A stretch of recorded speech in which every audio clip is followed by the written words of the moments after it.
Bien, bonjour à toutes et à tous.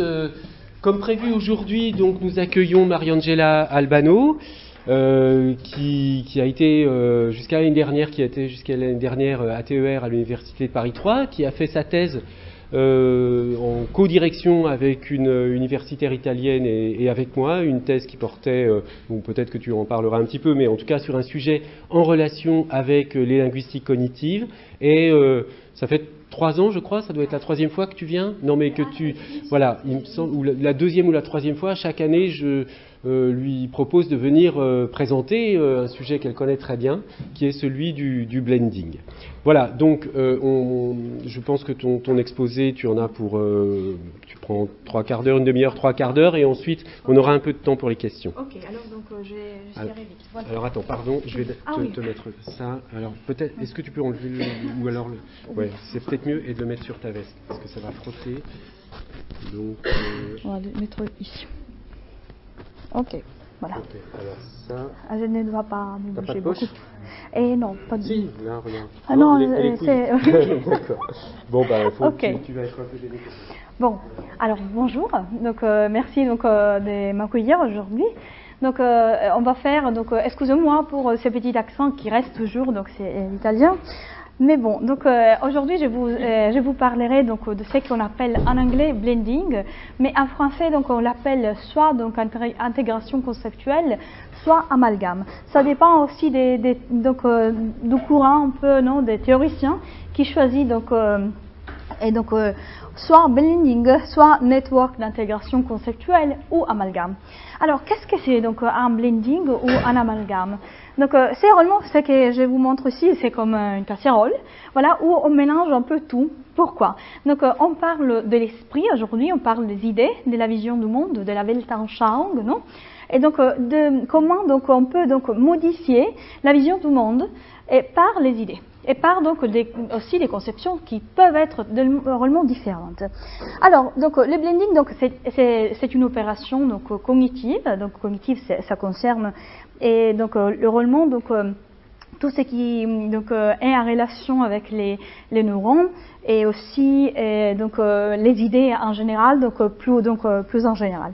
Donc c'est une opération dynamique, comme on verra, donc dans la mesure où toutes les inférences, donc les argumentations, les idées, tout ça, donc sont mélangées, sont intégrées, voilà. Alors je l'avais dit ici, donc c'est pour effet, donc quel effet donc d'abord donc de modifier donc la vision du monde, la vision de certaines idées et donc de modifier au cours du temps donc certaines aussi positions intellectuelles parfois, voilà. Alors donc quand on parle de blending, on parle de ce schéma-là. Donc c'est un schéma, donc réellement, donc et vous devez considérer que donc les théoriciens du blending qui s'appellent donc Fauconnier et Turner, ils sont donc l'un est français, l'autre américain. Donc ils travaillent sur le cerveau en les considérant comme une carte topographique. Donc, vous devez considérer l'idée qu'on parle de generic space, donc l'espace générique, espace input 1, donc voilà, et input 2.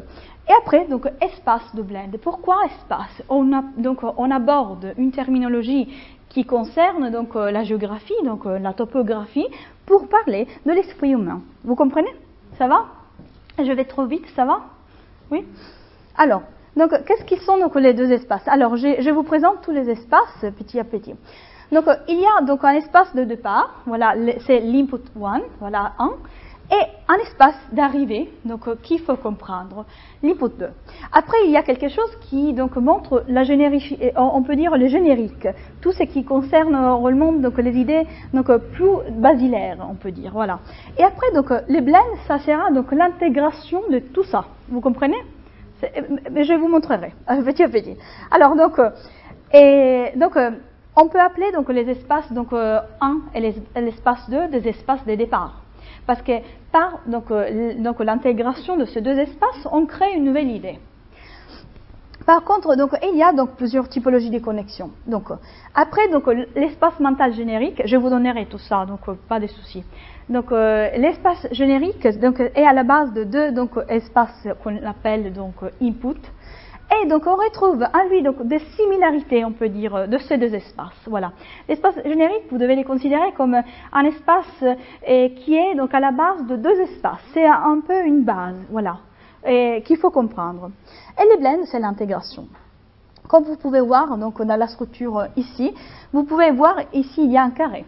Et toutes ces lignes donc hachurées et ces lignes aussi continues symbolisent quoi? Symbolisent les relations qu'on crée donc, entre donc, un espace et l'autre. Voilà. Et vous voyez donc la structure, donc, les carrés, c'est la structure qu'on appelle émergente. C'est comme une idée émergente. Voilà. On l'appelle structure émergente parce que c'est l'idée qui va surgir à partir donc, de l'intégration. Mais tiens, ça semble très abstrait. Donc on va voir après donc, avec des exemples. Alors, donc là, donc j'ai représenté un peu comme ça. Donc c'est donc il y a une nouvelle invention donc par une intégration. Alors, je pense que j'ai fait donc. Alors, quel est donc l'objectif donc du blending, donc de la théorie du blending? Donc les théoriciens se sont posés donc un objectif très donc difficile parce que c'est à la base, c'est donc ils veulent donner donc une explication exhaustive donc au sujet de quoi? Au sujet de ce qui se passe donc au niveau cognitif, voilà, au niveau de l'esprit. Et donc ça concerne pas seulement donc la linguistique, mais également la psychologie et les neurosciences. Vous comprenez? Donc c'est un sujet donc disciplinaire. Voilà. Alors et avant de parler donc il existe plusieurs quand donc on pense, il existe plusieurs opérations. Donc, imaginons donc, je dois vous montrer d'abord donc l'exemple, comme ça sera plus simple. Et après donc on parlera. Donc, on lit donc la phrase. Donc il y a donc un philosophe, c'est Rizzolatti, c'est lui qui a découvert donc le neurone miroir, c'est un Italien. Donc, il dit, je soutiens que la raison est une capacité qui peut se développer d'une manière autonome quand on est d'accord avec moi sur ce point. Il soutient qu'elle est innée, mais je réponds que cela signifie détenir quelque chose pour acquis.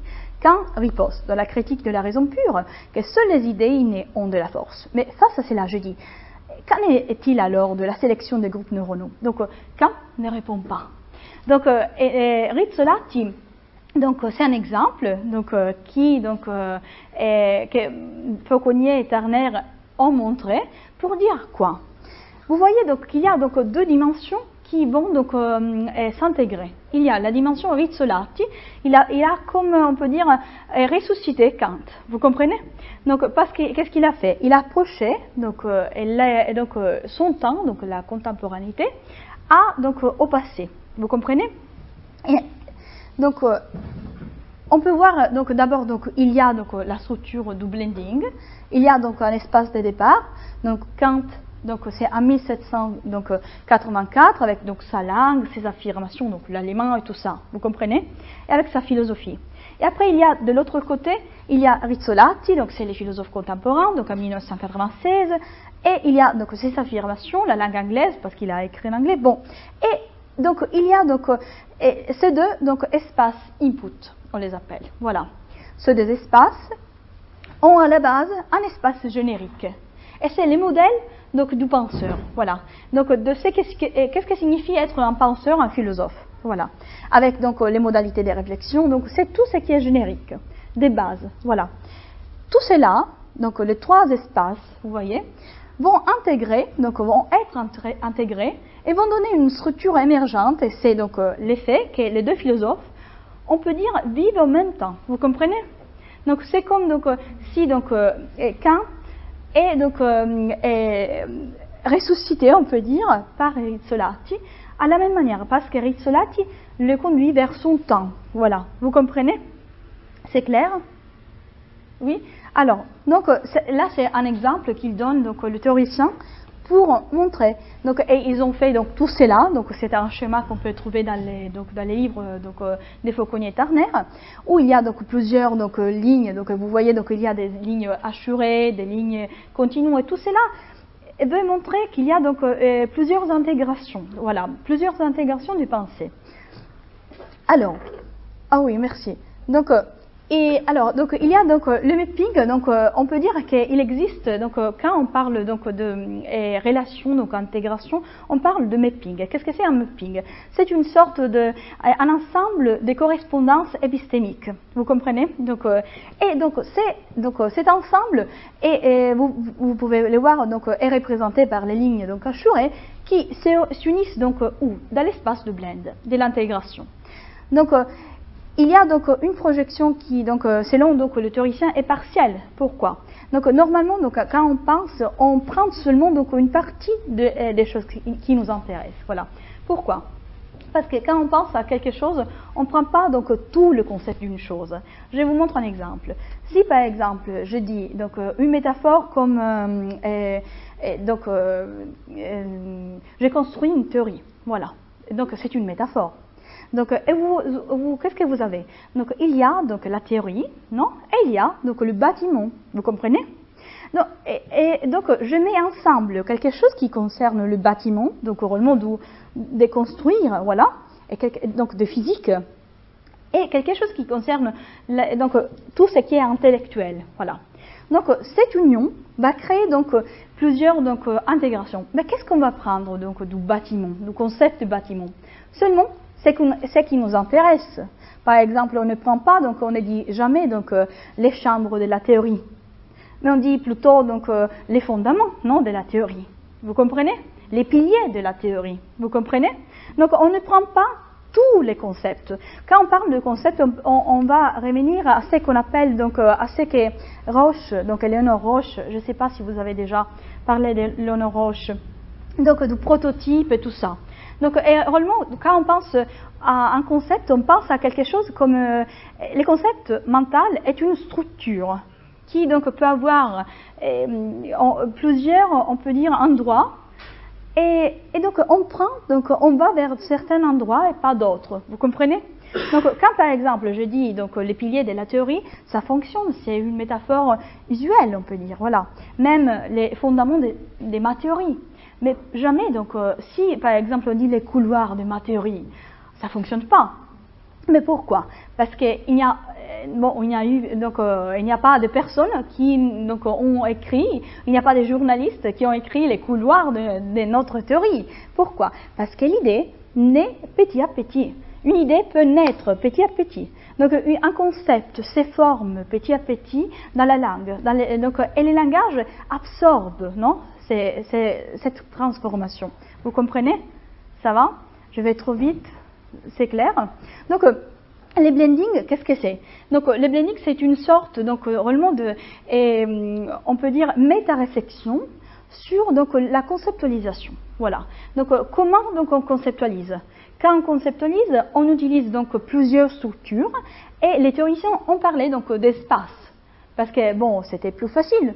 Donc, c'est toujours une métaphore, hein, donc, à la base. Parce qu'on pense, donc, on traite l'esprit comme un espace réellement physique, vous comprenez? Donc, ils ont parlé de ça. Et ils ont dit, donc, que, par exemple, les projections sont toujours partielles. Il n'y a pas, donc, une projection totale. Voilà.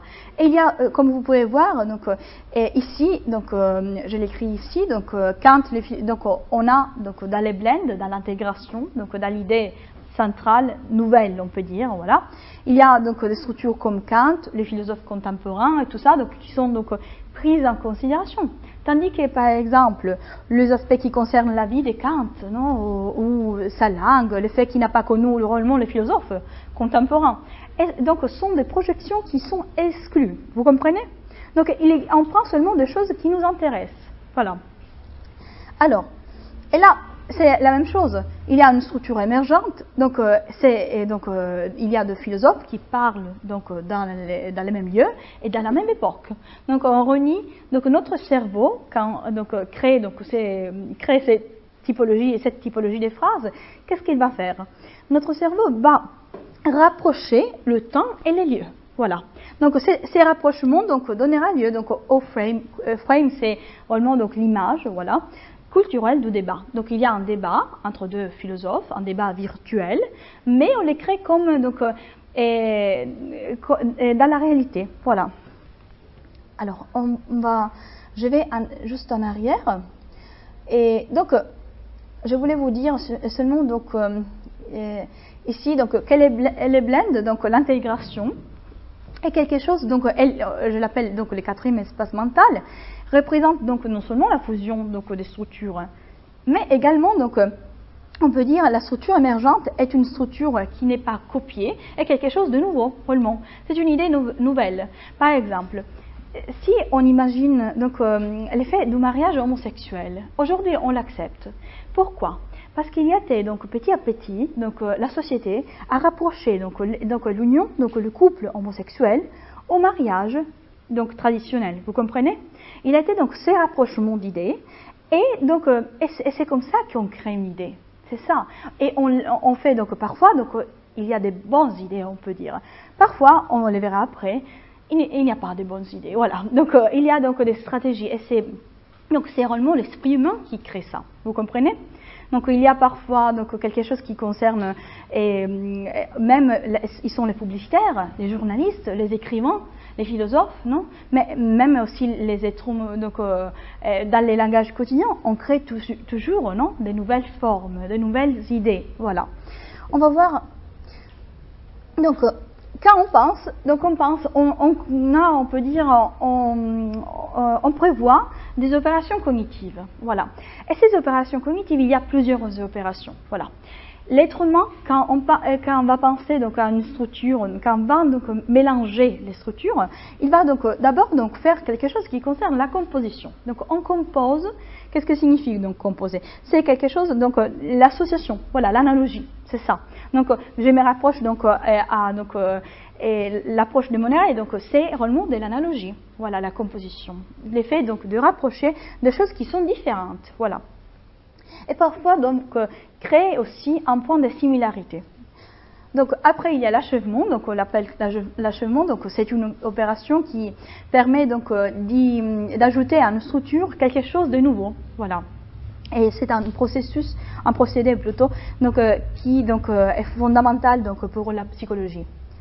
Je vous donnerai tout cela, pas de soucis. Maintenant je vous explique comme ça parce qu'on n'a pas beaucoup de temps. Et donc après donc je vais vous montrer des exemples, voilà. L'élaboration, c'est une opération cognitive donc qui donc prévoit donc la création d'un blend, donc de l'intégration, voilà. Et les théoriciens donc Fauconnier et Turner, ils l'appellent running of the blend. Donc c'est une manière de modifier donc l'espace de blending grâce à l'imagination. Donc aujourd'hui, on parle en général d'imagination, des pensées, voilà. Et après, donc, je finis avec ça, on va continuer. Il y a donc des principes d'optimisation. Qu'est-ce qu'ils sont donc les principes d'optimisation? Quand on pense, même donc, dans les quotidiens, il faut toujours donc, dire qu'est-ce que je pensais? Si donc ce que je pense, c'est bien, qu'est-ce que je dois corriger? Et donc, avant de parler, vous comprenez? Ils sont des micro-opérations cognitives qu'on fait donc avant de parler, donc, pour donc avoir un bon résultat, vous comprenez? Donc, et ça se passe toujours. Donc, il y a donc on les appelle principes d'optimisation. Donc, il y a donc la topologie. Donc, c'est donc les principes selon lesquels chaque donc espace d'input, chaque élément de l'espace projeté dans les blends, donc a une relation avec leur contrepartie. Donc, il y a donc une sorte, on peut dire, d'équilibre. Voilà. Il y a l'intégration, donc qui permet donc d'avoir un blending. Il y a après donc les réseaux, donc l'idée donc de créer donc un ensemble de connexions. Les déploiements, donc c'est les principes selon lesquels donc le blend permet de reconstruire des espaces aussi nouveaux, donc et aussi des mappings interspatiaux. Et la compression, voilà, donc c'est là, donc ça semble vraiment très théorique, mais ils sont donc des opérations qui nous faisons quotidiennement et de manière implicite, spontanée. Donc c'est quelque chose réellement qu'on peut découvrir petit à petit. Donc c'est un principe et c'est intrinsèque bien sûr. Donc et les projections sélectives qui découlent des espaces mentaux et leur intégration dans un espace de blending unique font partie donc de la compression. Voilà. Comprimer, c'est dans le sens de aussi intégrer. Vous voyez. Alors la raison adéquate. Qu'est-ce que c'est? La raison adéquate, c'est donc l'effet donc d'avoir donc de comprendre le signifié de ce qu'on va créer et de dire, cela donc est vraiment logique, on peut dire, selon la logique, non, une logique qui est, on peut dire, cohérente avec aussi un système culturel, vous comprenez? Parce que chaque système culturel a une raison adéquate. C'est pas donc il y a donc ça dépend vraiment du système culturel dans lequel on vit. Voilà. Après donc c'est qu'on appelle la projection métonymique et je vous montrerai après. Donc c'est une connexion donc qui est utilisée par les locuteurs donc pour augmenter donc les connexions. Donc et je vous montre. Voilà, un exemple, c'est la cigogne qui porte les enfants. Voilà, c'est de la métonymie conceptuelle, on peut dire de la métonymie tout court. C'est donc un élément qu'on utilise dans la langue courante. Et vous voyez, donc la couche a la topologie d'un harnais, donc ou d'un véhicule par métonymie. Vous comprenez? Vous comprenez donc pourquoi? Donc il y a donc l'idée donc d'être donc c'est la même chose donc je vous montrerai après. Donc il y a un ensemble de réseaux de connexion. Donc il y a donc des liaisons donc avec l'input de la naissance, donc la naissance d'un côté. De l'autre côté, nous avons donc l'idée donc du moyen de transport. La cigogne devient un moyen de transport. Voilà, un véhicule on peut dire. Voilà. Et donc il y a la raison adéquate car le blend donc est mis en évidence. Mais en évidence quoi, on peut dire un véhicule alternatif, voilà, c'est ça, donc l'effet donc par métonymie, donc l'effet qui est de la similarité, de la contiguïté, donc normalement donc ça concerne ça, donc la métonymie est quelque chose qui concerne la contiguïté, donc le fait d'être proche, voilà, pas donc trop loin comme la métaphore. Alors je continue, il y a des relations vitales mais on n'a pas le temps donc de les voir. Je vous montre les typologies des networks. Alors, normalement, donc, il y a plusieurs typologies de networks. Aujourd'hui, donc, on fera donc, seulement les plus intéressantes, parce que sinon c'est trop long. Et on va voir donc, l'ensemble, donc, les connexions entre blending, métaphore et métonymie. Bon, les blendings métaphoriques sont donc, normalement donc, sont des blendings vraiment qui montrent des idées nouvelles, voilà. Et c'est vraiment les publicitaires qui les utilisent, voilà. Et on les voit très souvent. Et alors, regardons ici. Donc, il y a la sinistre moissonneuse fauchait lentement les hommes dans ces années-là. Alors, c'est une phrase, voilà, langage courant, tout ça. Mais on peut voir, si on l'analyse très bien, on voit trois espaces d'input. Il y a la moissonneuse, d'abord, donc c'est l'agriculture, non, tout ça. Après, donc, on aura l'assassin, donc c'est un autre domaine, vous comprenez? Et après, il y a la mort, c'est un autre domaine encore. Donc, et tout cela crée donc l'idée de la sinistre moissonneuse. Pourquoi? Je vous montre. Alors, les blends sera donc la mort assassin moissonneuse cause la mort de la plante personne victime. Donc, vous voyez que la personne devient une victime, une plante également. Donc, bon, c'est une personne, donc c'est ça. Donc, en général, vous voyez qu'il y a une intégration de plusieurs idées. Vous comprenez? Je sais que tout aujourd'hui c'est difficile, mais je cherche de faire, de faire vite. On a le temps. Alors, donc, la mort, donc, en tant que cause, est associée d'une manière métonymique. Donc, à quoi? Au squelette. Donc, c'est l'effet immédiat. Vous comprenez? Donc, métonymie, c'est l'effet immédiat de la mort. Voilà, donc les squelettes. Après, donc, il y a les protagonistes de l'enterrement, donc en général, des inhumations, qui peuvent être, par exemple, des prêtres, des membres de confréries et tout ça, qui sont associés à la mort. Pourquoi? Métonymiquement. Pourquoi? Grâce à leur nom capuche. Après, donc, il y a donc une connexion entre la mort et la vie d'un moine. Donc, il y a une distance métonymique qui est vraiment remarquable. Mais donc, est comblée grâce à quoi? Grâce donc au blend qui dit la vie et la tenue de la mort. Voilà. Donc, la vie d'un moine et la tenue de la mort. Vous comprenez? Là, c'est un peu macabre, mais on va changer après. Donc, voilà. Donc, donc les blendings donc métaphoriques, donc ici j'ai mis donc qu'est-ce que veut dire? Implique donc un type de fusion, donc la structure des domaines, donc et surtout donc il y a donc des choses très intéressantes qu'on peut voir. Par exemple, si je mets cet exemple, l'Italie est en train de couler. Voilà, c'est une métaphore égale. Donc il y a la métaphore des nations Et la métaphore de quoi? Des bateaux, bien sûr. Donc, il y a donc l'information, donc la nation se déplace sur l'eau, on doit l'enlever de notre tête pour comprendre la métaphore. Donc, et par exemple, chez les enfants autistes, normalement, donc, cette information reste. Vous comprenez? C'est pour cette raison qu'ils n'arrivent pas à comprendre donc, les métaphores. L'autisme crée aussi un déficit donc, sur les côtés donc, droite du cerveau. Donc, et donc, ils n'arrivent pas donc, à déchiffrer donc, une métaphore pour cette raison. Parce que c'est toujours tout ce qui est donc, littéralement compréhensible qui reste. Donc, si on enlève, donc c'est automatique, mais on ne le sait pas jusqu'à quand donc, on ne rencontre pas donc, une personne comme ça. Donc, normalement, donc, là, donc, la nation se déplace sur l'eau, ça semble donc pour nous, on dit non, c'est bon, c'est normal de lever cette information, mais c'est pas trop implicite. Donc, doit être ignoré pour comprendre la métaphore. Alors, et normalement, donc, quand on parle donc on peut dire du blending métaphorique, il y a toujours ce qu'on appelle donc une projection, parce qu'on parle de projection asymétrique. Qu'est-ce que signifie asymétrique?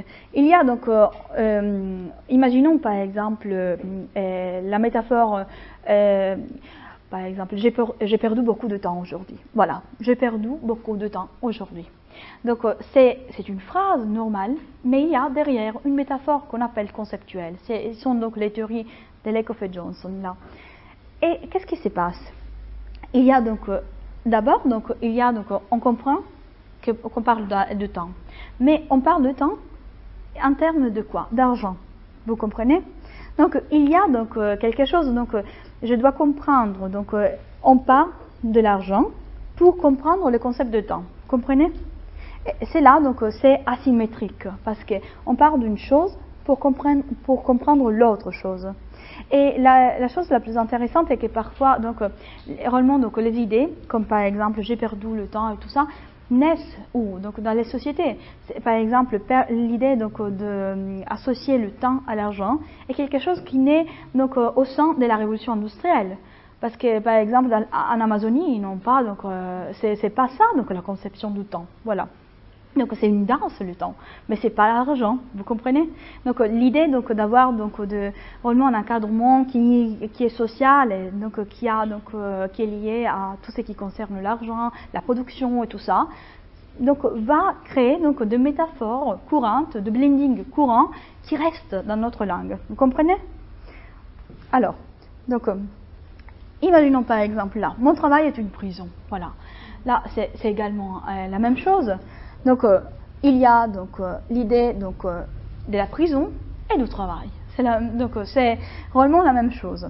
Et il y a donc, et bien sûr, j'ai écrit lieu habité par le crime, mais bon, même s'ils appartiennent donc au domaine de départ, ne sont pas donc projetés dans l'autre domaine, parce et aussi dans l'espace de blend. Je vous montre encore. Alors, il existe, selon donc Fauconnier-Turner, 3 typologies d'espace métaphorique. Il y a donc les raisons unilatérales, bilatérales, donc asymétriques, et bilatérales symétriques. Je vous montre donc normalement donc quand on parle de raisons unilatérales, et donc c'est quand donc les informations sont projetées directement donc dans les domaines cibles. Je vous montre ici. Imaginons donc que mon ordinateur a attrapé donc un mauvais virus. Voilà. Là, il y a donc quelque chose qui concerne la maladie et quelque chose qui concerne donc la technologie, donc l'ordinateur. Et il y a donc une sorte de intégration donc tout vers donc les virus, tout ça. Donc pour le comprendre. Bon, je n'ai pas beaucoup de temps pour m'arrêter. Je voulais vous montrer la symétrique, qui c'est plus intéressant parce que c'est les plus utilisés. Alors. Et les réseaux bilatérales asymétriques, c'est quand donc, il y a donc, 2 espaces qui fonctionnent comme ça. Et je dois souligner une petite chose. La structure à 4 espaces peut être élargie, bien évidemment. Parce que, par exemple, parfois, il y a réellement donc, une quantité extrême d'espaces. Parfois, donc, j'ai retrouvé dans une analyse que j'ai faite pour ma vieille thèse, parfois il y a aussi 8 espaces mentaux. Donc, réellement, donc, parce qu'il y a plusieurs idées qui vont s'associer. Voilà. Alors, donc, cela donc, est une structure qui est, donc, on peut dire, productive et normalement donc, implique un espace de blending où il y a un procès d'achèvement d'élaboration qui produisent des constructions qui sont différentes de celles disponibles. Donc, c'est une idée, on peut dire, nouvelle, voilà, tout à fait donc, nouvelle. Imaginons là, cet actionnaire est en train de croiser sa fosse. Donc, il y a un espace source, donc de départ, c'est la mort. L'espace donc cible, c'est la situation financière critique. Voilà. Donc, qu'est-ce qui se passe? Donc, il y a donc l'acte de croiser, donc on peut dire l'objectif du fossoyeur, non? De l'autre côté, l'acte de croiser portera à l'échec de l'actionnaire. Donc, c'est pas donc un objectif, vous comprenez? Et donc, il n'y a pas donc un objectif qui est donc le dernier objectif, mais simplement donc une situation qui est donc que l'actionnaire est en train de traverser. Dernière chose, l'acte de croiser n'est pas la cause de la mort, mais donc on peut dire en est la conséquence. Et en revanche, donc dans l'espace cible, qu'est-ce qu'il y a? Que la figure du fossoyeur renvoie à l'actionnaire. Donc c'est pas lui qui donc c'est lui-même qui crée sa fosse. Vous voyez? Donc, vous voyez que les personnages, on peut dire de ces blendings sont un peu confondus. Parce qu'il y a donc un fossoyeur, il y a l'actionnaire, mais l'actionnaire se comporte comme fossoyeur de lui-même ou de soi-même. Donc, et c'est là, donc, c'est vraiment l'idée donc d'être asymétrique. Donc, quand on parle de blending asymétrique, on parle donc de quelque chose qui ne peut pas donc être similaire dans les deux espaces de départ. Donc, ils sont des espaces qui donnent donc au blending, à l'espace final, plusieurs structures qui peuvent être vraiment différentes. C'est clair? Ça va? Je suis désolée d'être si vite. Je sais que c'est donc ils sont des concepts qu'il faut donc vraiment dire petit à petit. Donc, mais bon. Donc, en général, c'est ce que je veux dire. Et donc, il y a donc les modèles de blending à 4 espaces base. Voilà. Normalement, donc la base c'est comme ça. Parfois, il y a plusieurs espaces input. Parfois, il y a plusieurs espaces génériques. Ça dépend. Alors, qu'est-ce qui se passe? Il y a donc deux idées de départ qui vont donc se mélanger et ils vont donner donc les blends, l'intégration. Qui parfois, donc, c'est une idée nouvelle. Parfois, non. Parfois, c'est une idée, on peut dire, qui tend vers l'espace source ou l'espace cible. Ça dépend. Vous comprenez? Il y a également donc un espace générique ou donc basilaire qui est donc, on peut dire, qui partage les éléments donc de deux espaces. Voilà. Il y a donc des choses qui sont donc similaires. Et pourquoi donc on associe? Parce qu'il y a donc une analogie. Donc, et donc cette idée donc crée donc l'espace générique.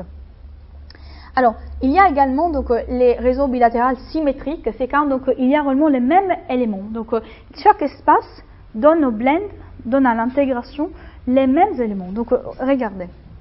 Par exemple, au cours donc aux États-Unis donc a circulé donc les virus Menendez.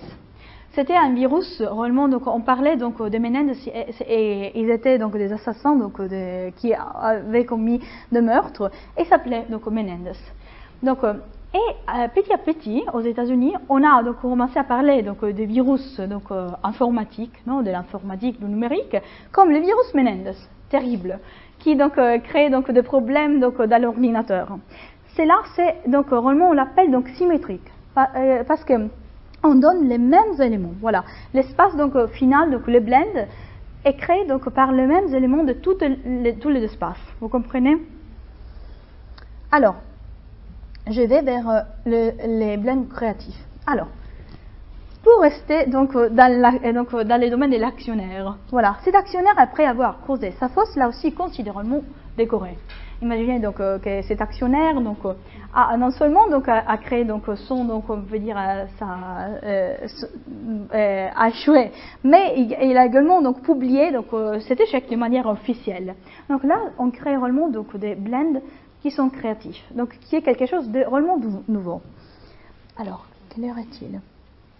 Ok. Bon, je voulais vous montrer les objectifs. Donc créativité blending, pourquoi? Parce que normalement donc il y a donc quand on parle donc de blending, on dit que généralement donc on crée donc une extension des catégories, par exemple, l'idée par exemple l'extension des catégories mariage, mariage traditionnel, mariage homosexuel. Ou encore les changements conceptuels parfois. Imaginons par exemple aujourd'hui les terroristes. Non, c'est une idée, c'est un blending. Quand on parle de terroriste, qu'est-ce que ça tombe à l'esprit? L'islam. C'est un blending. C'est la publicité, c'est les médias, c'est tout ça. Donc, quand on a aussi, donc, il y a un changement conceptuel. Ça ne concerne pas donc l'islamophobie avec donc les attaques terroristes. Donc c'est réellement quelque chose qui va. Donc c'est réellement très important de comprendre comment donc fonctionne donc notre cerveau pour comprendre aussi les messages que nous recevons chaque jour de la part des médias. C'est vraiment, il faut donc être vraiment attentif, surtout vous que vous allez devenir des linguistes, non, à décrypter parfois les langages. Donc les langages qui créent donc tout ça. Alors par exemple là c'est amusant. Donc ici, qu'est-ce qu'il y a? Donc, il y a l'idée, donc Uber, non? Et il y a donc aussi la Belle au bois dormant, voilà. Donc, la publicité crée toujours le blend, voilà. Et donc là, donc il y a quelque chose qui concerne réellement donc l'idée donc d'un conte de fées avec donc une idée donc de publicité, voilà. Même chose ici. Coca-Cola. Alors, donc là, donc bon, ils l'appellent Life, ils vous montrent la nature, mais bon, en réalité, c'est toujours de la merde, on peut dire, voilà, parce qu'à la fin, c'est de la Coca-Cola, voilà. Donc, qu'est-ce que signifie tout ça? Excusez-moi. Donc, mais réellement, c'est une relation concrète. Alors, il y a donc l'idée que bon, il y a les verres, la nature, on utilise du sucre plus naturel. Et donc, il vous vend un produit qui est naturel. Donc, mais c'est pas du tout naturel. Voilà. Donc, c'est vraiment ça. Donc, et ça, c'est un blending. Vous comprenez? Donc, là, c'est un blending concret. Donc, et moi-même, donc, quand je vais donc au supermarché, je dis bon, là, c'est naturel. Donc, et donc, je vais acheter. Voilà. C'est vraiment de la. Quand on parle de blending, on parle bien sûr de la programmation, de la manipulation cognitive et tout ça. Voilà. Alors. Là, Uber assuré. Là, c'est toujours Uber, mais c'est intéressant. Qu'est-ce qu'il y a donc selon vous? Il y a chaperon rouge, non? Et pourquoi la femme chaperon rouge? Assurée. Et il y a donc des liaisons, donc des relations. C'est un peu machiste cette publicité également. Donc, et qu'est-ce qu'il y a donc derrière? Il y a l'idée donc que la femme doit être assurée. Donc on crée de blend, voilà, c'est un blend. Et ils sont de blend négatifs, voilà. Là. Vous comprenez l'essence de blending. C'est en fait, donc quand on parle de blending, on parle de tout ce qui concerne, donc il y a des relations métaphoriques, métonymiques, analogiques, tout ça, des projections, tout ça. Donc, et tout ça donc, rend une idée, donc un nouveau concept, voilà. Je vous montre également ici, là. Donc là c'est terrible. Bon, mais qu'est-ce qui se passe ici? Donc il y a donc l'idée que donc l'effet donc de ne savoir pas utiliser la technologie, donc ça concerne quoi? Donc une idée de stupidité, donc qui est donc réellement un stéréotype. Mais donc vous savez bien donc que les publicités utilisent les stéréotypes pour créer des nouveaux aussi blending, des nouvelles intégrations conceptuelles. Parfois donc on n'est pas aujourd'hui. On n'accepte pas, par exemple, d'être, je sais pas, donc des cannibales. Mais peut-être qu'un jour, on acceptera cette idée. Vous comprenez? Donc, pourquoi? Parce que c'est réellement très facile de modifier l'esprit humain.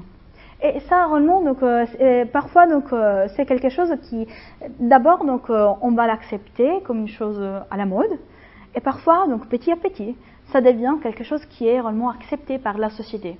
Vous comprenez? C'est clair? Et là, par exemple, là, il y a donc, là, les violations des droits humains sont toujours à la mode. On prend donc quelque chose qui concerne la mode et donc les femmes et tout ça. Donc c'est vraiment, là, c'est très significatif. Donc Amnesty donc a fait une campagne donc sur cela. Donc c'est très intéressant donc de voir donc les rapprochements d'idées. Voilà. Je vous montre également. Là, c'est très intéressant. Voilà. Donc les sons, donc lui, ça change.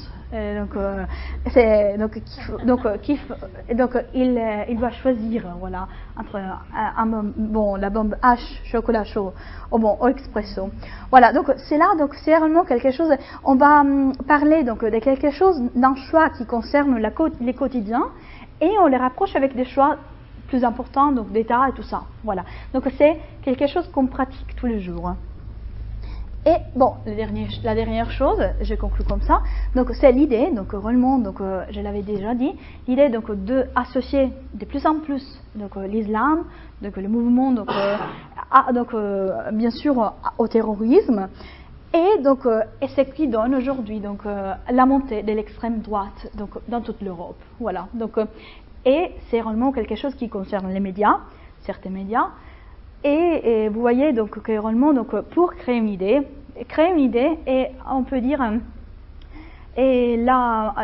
l'implanter dans le cerveau, c'est très facile. Il faut réellement donc chercher donc d'être donc solliciter des parties donc de l'individu, le narcissisme, tout ça donc au niveau psychologique. Et ça change bien sûr donc et les messages vont changer. C'est là donc il faut réellement, quand je dis donc les blends, ça peut donc être très intéressant. Il y a les blends, on peut dire, créatifs des auteurs, de la littérature, non? Baudelaire, par exemple, il a créé donc des blends qui sont magnifiques, et également Kafka et tout ça. Mais il y a aussi des blends qui sont dangereux, voilà, pour cette société. Voilà, donc je vous remercie, et bon, je vous laisse le temps pour me faire des questions. Voilà.